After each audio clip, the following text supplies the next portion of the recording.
Russia అధ్యక్షుడు Putin ప్రతి ఏడాది చివర్లో నిర్వహించే సుదీర్ఘ మీడియా సమావేశం ఈ మారు 6 గంటల పాటు సాగింది.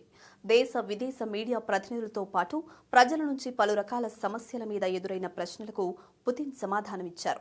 ఈ విలేకరుల సమావేశంలో ఆయన విభిన్న రకాల ప్రశ్నలు ఎదుర్కొన్నారు. ముఖ్యంగా ఉక్రెయిన్తో యుద్ధం విషయంలో పాశ్చాత్య మీడియా ఆయనను ఇరుకున పెట్టేందుకు తెగ ప్రయత్నించింది. కానీ యుద్ధానికి ప్రధాన కారణమైన నాటో విస్తరణ అంశం మొదలు పాశ్చాత్య దేశాలు ఇప్పటికీ రష్యా పట్ల కక్షపూరితంగా, క్రూరంగా, అవమానకరంగా వ్యవహరిస్తున్నాయి అన్న వాదనతో ఉదాహరణలతో వివరించి తగిన జవాబులు చెప్పారు. వెనుక అతిపెద్ద రష్యా మ్యాప్తో పుతిన్ ఈ మీడియా సమావేశాన్ని నిర్వహించారు. 2014లో రష్యా స్వాధీనం చేసుకున్న క్రిమియాతో పాటు పలు ఉక్రెయిన్ భూభాగాలు ఆ మ్యాప్లో ఉన్నాయి. అణు సంపత్తి బలోపేతం, అత్యాధునిక క్షిపణుల సంసిద్ధత గురించి కూడా పుతిన్ మాట్లాడారు. ఆయనకు యుద్ధాన్ని ఆపే ఉద్దేశం లేదని, ఈ వ్యాఖ్యలతో విప్పి చెప్పేశారని పాశ్చాత్య మీడియా ఆయన మాటలను విశ్లేషించింది.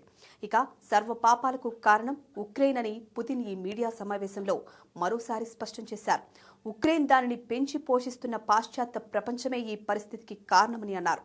ఆర్థికంగా దెబ్బతిని ఉన్న ఉక్రెయిన్కు ఆర్థిక సాయం చేసేందుకు యూరప్లో స్తంభింపజేసిన రష్యా సొమ్మును ఉపయోగించాలని EU ఒక దశలో దూకుడుగా అనుకుంది. కానీ ఏకాభిప్రాయం కుదరక ఆ ఆలోచన వెనక్కు నెట్టి ఇప్పుడు $90 బిలియన్ రుణాన్ని ప్రకటించాయి.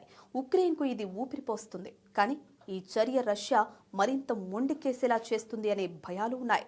ఉక్రెయిన్కు ఇలా ఎంతో కాలం సాయం కొనసాగించలేము అన్న సత్యంతో పాటు ఇలా చేస్తూ పోతే 5వ ఏట ప్రవేశిస్తున్న యుద్ధాన్ని ఎన్నటికీ ఆపలేము అన్నది గ్రహించాలి.